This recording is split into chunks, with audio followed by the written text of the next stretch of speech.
کہ جب فقہ حنفی کہا جاتا ہے تو ایسا نہیں ہے کہ کسی ایک شخصیت کے اپنے خود ساختہ مسائل مراد ہوتے ہیں، بلکہ اس پوری امت کا اس پر اتفاق ہے کہ نبی کریم صلی اللہ علیہ وسلم نے صحابہ کرام کو فیضیاب فرمایا، اور صحابہ کرام براہ راست فیض نبوت سے چونکہ فیضیاب تھے تو ان کو کسی کی تقلید کی حاجت نہیں تھی، لیکن ان میں بھی ایسا ضرور تھا کہ وہ جو غیر مجتہد صحابہ تھے وہ مسائل کے سلسلے میں مجتہد صحابہ کے پاس آ کر اپنے مشکلات کو حل کیا کرتے تھے، اور صحابہ کرام علیہم الرضوان اپنے جس فقہی موقف پر ہوتے تھے، اگر دوسرے کی دلیل ان کو سمجھ میں نہیں آتی تھی تو وہ اپنے موقف پر قائم رہتے تھے، دوسرے صحابی اپنے موقف پر قائم رہتے تھے۔ لیکن ان کے بعد کا جو دور آیا اس میں سب نے اتفاق کیا کہ چار ایسے ائمہ گزرے ہیں، امام گزرے ہیں، علماء گزرے ہیں کہ جنہوں نے قرآن و حدیث سے جو بھی مسائل نکالے وہ بہت ہی اچھے اصول کے تحت نکالے، بڑی دیانتداری کے ساتھ نکالے، اور قرآن و حدیث کی تعلیمات کو عام فہم کر کے عوام تک پہنچایا۔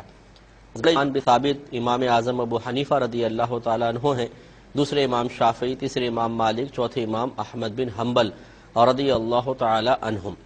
اس پر تمام امت نے اتفاق کیا کہ یہ چاروں ائمہ علم کے اس مقام پر فائز تھے کہ ان کے بعد کوئی بھی ان کے مقابلے کا پائے کا عالم نہیں رہا، اور انہوں نے دیانتدارانہ انداز سے قرآن و حدیث سے مسائل نکال کے لکھے۔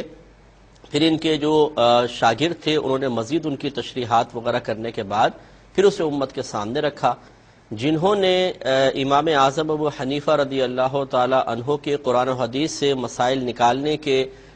طریقے کو یا اصول کو بہتر محسوس کیا، انہوں نے آپ کو فالو کیا، وہ حنفی کہلائے۔ جو امام شافعی کے پیچھے چلے وہ شافعی، جو امام مالک کے پیچھے تھے مالکی، اور جو امام احمد بن حنبل کے پیچھے چلے وہ حنبلی کہلائے۔ اس پہ انشاءاللہ کلام کرتے ہیں۔ کالر ہمارے ساتھ ہے۔ السلام علیکم۔ ہم آپ کو بتا رہے تھے کہ یہ چار ائمہ ایسے تھے کہ جن پر امت نے اتفاق کیا کہ ان کا علم بھی بڑا وسیع تھا، یہ صاحب تقویٰ تھے، قرآن و حدیث کی ایک ایک جزی پر، ایک ایک حکم پر ان کی نگاہ تھی، لغت کے بہت ماہر لوگ تھے، اور انہوں نے یہ عربی کے اسلوب کو بہت اچھی طرح جانتے تھے کہ جب کوئی ایک کلام عربی میں کیا جاتا ہے تو اس کے کیا کیا معانی ہو سکتے ہیں، کیا کیا مفہومات اس سے اخذ کیے جا سکتے ہیں۔ عربوں کے مکمل طور پر جو رسم و رواج تھے، جو ان کے حالات زندگی تھے، جو ان کی کیفیات تھی، ان پر ان کی گہری نگاہ تھی۔ خلاصہ کلام یہ ہے کہ شرعی احکام اخذ کرنے کے سلسلے میں ایک شخص میں جتنی بہترین صلاحیتیں درکار ہو سکتی ہیں وہ ان شخصیات میں موجود تھیں۔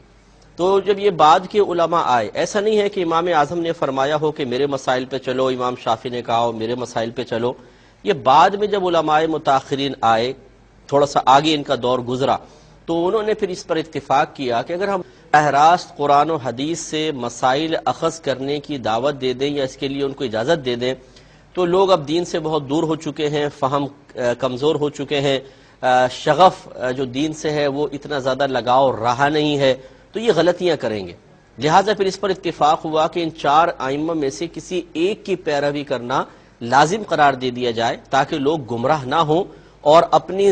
مرضی کے مسائل نکال کر اس پر چلنے کی کوشش نہ کریں۔ اس پر انشاءاللہ میں اور مزید کلام کروں گا ایک کال کے بعد۔ السلام علیکم۔ تو یہ جو ہمارے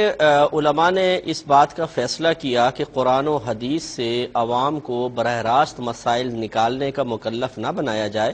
بلکہ ان چار ائمہ میں سے کسی ایک کی تقلید کا حکم دے دیا جائے کہ اس کی پیروی کریں، یہ بہت ہی اچھا فیصلہ تھا۔ اگر کوئی کہتا ہے کہ جب میں اس فیصلے کو قبول نہیں کرتا ہوں تو ہم اس کو دعوت دیتے ہیں کہ آپ آئیے، ہمارے ساتھ بیٹھیے، ہم آپ کے سامنے قرآن بھی رکھتے ہیں، حدیث بھی رکھتے ہیں، اور آپ اپنے جو آپ کے مسائل 6 مسئلے یہاں پر لکھیں اور انہیں اسی وقت قرآن و حدیث سے تلاش کر کے بتائیں اور پوری تفصیل کے ساتھ۔ انشاءاللہ عز و جل میں کہتا ہوں کہ دنیا کا کوئی بھی شخص ایسا آپ کو نہیں ملے گا کہ جو براہ راست قرآن و حدیث سے تمام اپنے مسائل کی جزیات کے ساتھ، تمام تر تفصیل کے ساتھ قرآن و حدیث سے مسئلہ نکال سکے۔ آج اگر کوئی اپنے آپ کو غیر مقلد بھی کہتا ہے، وہ بھی محتاج ہے ان اصولوں کے پڑھنے کا کہ جن اصولوں کی روشنی میں ان چار ائمہ نے قرآن و حدیث سے مسائل نکالے۔ یہ میرا چیلنج ہے، میں آپ کی برملا آپ کو عرض کر رہا ہوں کہ اگر کوئی کہتا ہے میں تقلید کو نہیں مانتا ہوں، میں کسی بھی امام کو نہیں مانتا ہوں، اس کے باوجود وہ ان چاروں ائمہ میں سے کسی ایک کے اصول کے تحت قرآن و حدیث سے مسئلے نکالنے کا محتاج ہے، اور اس میں بھی یہی ہوتا ہے کہ سب کہتے یہی ہے کہ جی ہم تقلید نہیں کرتے، ہم کسی کی پیروی نہیں کرتے، لیکن حقیقتاً ہر شخص کسی نہ کسی کی پیروی کر رہا ہوتا ہے، وہ بھی اپنے کسی بڑے کی پیروی کر رہے ہوتے ہیں مسائل نکالنے کے سلسلے میں، لیکن وہ اس کو تقلید کا نام نہیں دیتے ہیں، حالانکہ تقلید کے بغیر کوئی ایک قدم بھی چل نہیں سکتا ہے۔ آج کل کے دور میں بھی ایسا ہی ہے کہ نئے نئے مسائل پیدا ہو رہے ہیں، ان نئے مسائل کے حل کے لیے اگر آپ قرآن و حدیث اٹھا کے پڑھیں تو وہ اس کے بارے میں خاموش ہیں۔ اس کے لیے لازم سی بات ہے کہ پھر اس دور میں کچھ علماء ہونے چاہیے کہ جو ان نوپید مسائل، نئے مسائل کو سابقہ قرآن و حدیث سے نکالے گئے مسائل کی روشنی میں یا اصولوں کی روشنی میں ان کا حل تلاش کریں اور عوام کو بتائیں۔ اب جب عوام ان کے حل شدہ مسائل کو لے گی تو یقینی سی بات ہے کہ وہ ایک امام کے مسئلے کو ہی لے رہے ہیں، وہ قرآن و حدیث سے براہ راست استدلال تو نہیں کر رہے ہیں۔ تو جب اس دور کے اندر لاکھوں مسائل، میں کہتا ہوں کہ اس کی تعداد سینکڑوں میں بھی نہیں ہے، ہزاروں میں بھی نہیں، لاکھوں مسائل ایسے ہیں جو نئے پیدا ہوئے ہیں، اور اس کے سلسلے میں ہمیں اپنے موجودہ دور کے علماء کے اقوال پر اعتماد کرنا لازم ہے، تو پھر ان